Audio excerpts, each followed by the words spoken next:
रावण क्यों किया था सीता माता का हरण?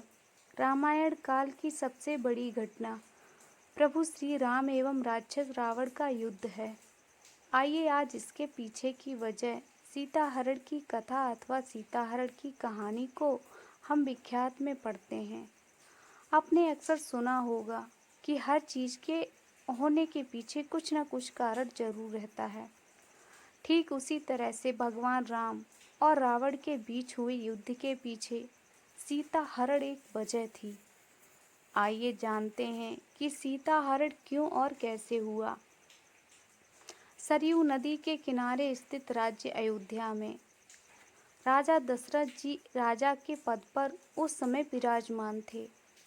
उनकी 3 रानियां कौशल्या, कैकेयी और सुमित्रा से उनको 4 पुत्र राम, भरत, लक्ष्मण एवं शत्रुघ्न हुए थे।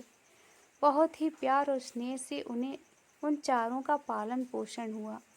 16 वर्ष की आयु में युवराज राम और लक्ष्मण महर्षि विश्वामित्र के साथ उनके आश्रम में गए थे, जहां उनको यज्ञ करते वक्त कुछ राक्षस बहुत परेशान किया करते थे।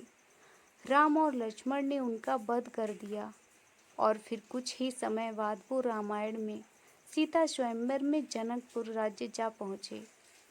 वहां राम जी का विवाह माता सीता संग उनकी तीनों भाइयों का सीता जी के तीनों बहनों के साथ हो गया। विवाह के बाद बारात अयोध्या आ गई और सब वहीं रहने लग गए। कुछ समय बाद ही राजा दशरथ जी ने अपने बड़े बेटे राम जी को अयोध्या का राजकाज देने का निर्णय लिया, लेकिन माता कैकेयी की दासी मंथरा ने उनके कान भर दिए, जिस वजह राजा दशरथ ने अपने जान से प्यारे पुत्र को 14 वर्ष का वनवास की सजा सुना दी। पुत्र ने भी अपने पिता की आज्ञा का मान रखते हुए वन जाने को मान गए। उनकी धर्म पत्नी और भाई ने भी उनके साथ वन जाने का फैसला किया और तीनों अयोध्या से वन के लिए निकल गए। इधर बेटे के वन जाने के गम में कुछ ही दिन बाद उनके पिता दशरथ जी भी भगवान के प्रिय हो गए।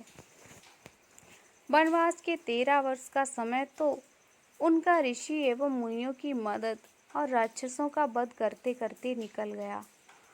आखिरी वर्ष में वो पंचवटी नामक एक स्थान पर जा पहुंचे और सीता माता के कहने पर वो अपना बचा हुआ वनवास का समय वहीं एक कुटिया बना के उसमें रहने लग गए। रामायण का इतिहास जानिए कैसे लक्ष्मण ने किया शूर्पणखा का वध। एक दिन शूर्पणखा नामक एक राक्षसी पंचवटी में जा पहुंची और तभी उसकी नज़र भगवान श्री राम पर पड़ी। भगवान की सुंदरता को देख वो मोहित हो गई। तुरंत उसने अपना रूप बदला और एक सुंदर युवती बनके प्रभु राम के पास अपने विवाह का प्रस्ताव लेकर चली गई। श्री राम ने उस राक्षसी को बताते हुए कहा कि वो विवाहित और सीता जी को दिखाते हुए उन्होंने बताया कि वो उनकी पत्नी है और पत्नी के रहते वो दूसरे विवाह के बारे में सोच भी नहीं सकते। तभी उन्होंने अपने भाई लक्ष्मण से टह लेने के लिए शूर्पणखा को बताया कि तुम मेरे भाई से विवाह कर सकती हो। वो मेरे ही भांति सुंदर एवं घटीले शरीर का युवक है। भगवान राम की बात मानते हुए वो फिर अपने विवाह का प्रस्ताव लक्ष्मण जी के पास ले गई। लक्ष्मण जी जैसे वैसे तो जल्दी गुस्सा जाने वाले स्वभाव के इंसान थे, परंतु उन्होंने पहले शूर्पणखा को बोला कि मैं अपने भैया और भाभी का सेवक हूँ। यदि तुमने मुझसे शादी की तो तुम्हें भी उनका सेवक बनकर ही रहना पड़ेगा। क्या तुम रह पाओगी? शूर्पणखा को समझ आ गया था कि दोनों भाई राम एवं लक्ष्मण उसके साथ मजाक कर रहे हैं। दोनों में से कोई भी उससे शादी करने के लिए तैयार नहीं है और ना होगा। और अब तब शूर्पणखा ने दिमाग में एक सुझाव आया। शूर्पणखा ने सीता जी पर आक्रमण कर उनको मारने की सोच रखी ताकि उसकी मौत के बाद प्रभु राम उनसे शादी कर लें। यह देख लक्ष्मण जी को गुस्सा आ गया और उन्होंने शूर्पणखा की नाक काट दी। ना कटते ही वो अपने असली राक्षसी रूप में आ गई और वहां से अपने भाइयों और खरदूसर के पास चिल्लाते चिल्लाते और रोते रोते जा पहुंची। वहां उसने अपनी गलती को न बताते हुए अपने भाइयों को राम और लक्ष्मण के प्रति भड़काया और उनसे अपने अपमान का बदला लेने को कहा। बहन द्वारा बताई गई बातें सुनकर दोनों भाई खर और दूसर आग बबूला हो गए और वो श्री राम और लक्ष्मण जी से अपनी बहन के अपमान का बदला लेने पंचवटी जा पहुँचे। उनके जैसे ना जाने कितने राक्षसों को मारकर राम और लक्ष्मण जी ने वनवास के पिछले 13 वर्ष बिताए थे। खर और दूसर भी राम और लक्ष्मण द्वारा कुछ क्षण में मारे गए। सूर्पनखा के भाइयों की मृत्यु के बाद अब वो और ज्यादा अपमानित महसूस करने लगी थी। अब वो राक्षसों के राजा लंकापति रावण के पास रोती और बिलखती हुई जा पहुंची। उसने रावण को अपने भाइयों की मृत्यु और सीता जी की सुंदरता के बारे में बताते हुए रावण को राम और लक्ष्मण के युद्ध करने के लिए उकसाया। रावण तुरंत ही पंचवटी जा पहुंचा और वहां सीता माता के रूप और रावणियता को देख रावण के मन में कुटिल विचार आ गए।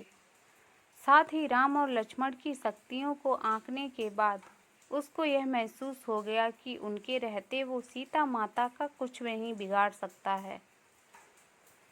रावण अब यह सोचने लगा कि सीता का हरण कैसे करना है और सूर्पनखा को लगा कि उसका भाई उसके अपमान का बदला लेने के लिए रणनीति तैयार कर रहा है, जबकि सच्चाई तो कुछ और ही थी।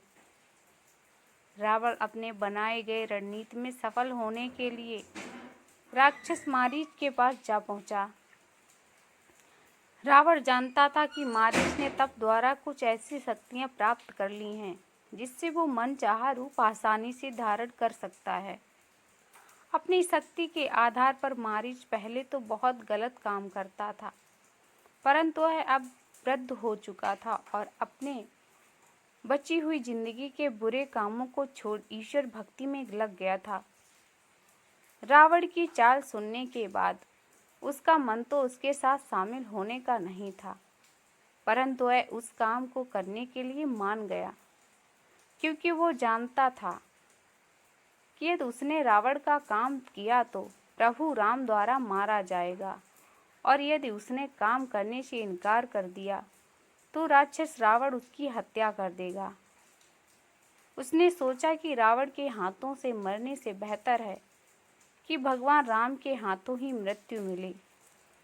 खुश मन से मारीच रावण के पुष्पक विमान पर बैठ पंचवटी की ओर चल पड़ा।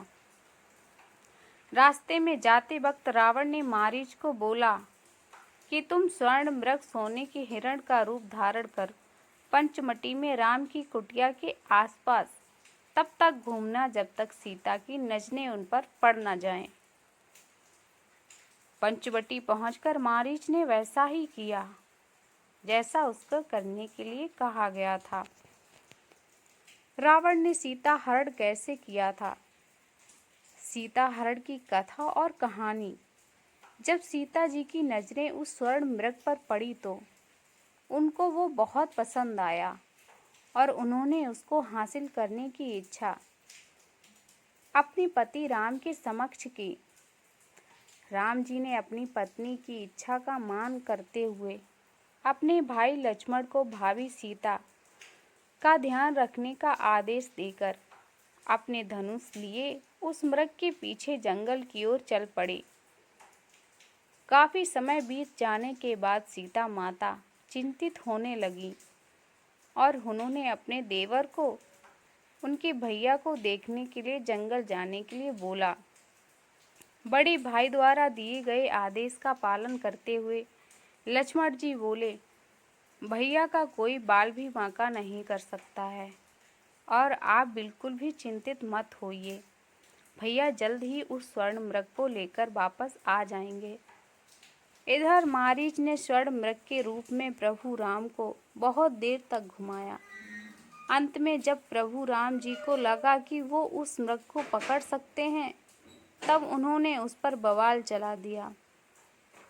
मृग की मृत्यु उससे अब ज़्यादा दूर नहीं थी और इस वजह से वो मरते मरते प्रभु राम की आवाज़ में तेज स्वर में चिल्लाया, हे सीते, हे लक्ष्मण। बस अब क्या था, सीता जी ने जैसे ही अपने स्वामी की वह स्वर सुनी उनका मन और भयभीत हो गया और अब वो लक्ष्मण जी को गुस्से में बोली, मेरे स्वामी सच में किसी समस्या में हैं, क्या तुम अब जाओगे या फिर मैं जाऊं उनको देखने। लक्ष्मण जी का विश्वास था, परंतु भाभी के कहने पर वो अपने बड़े भाई को देखने के लिए जंगल की ओर जाने के लिए राजी हो गए।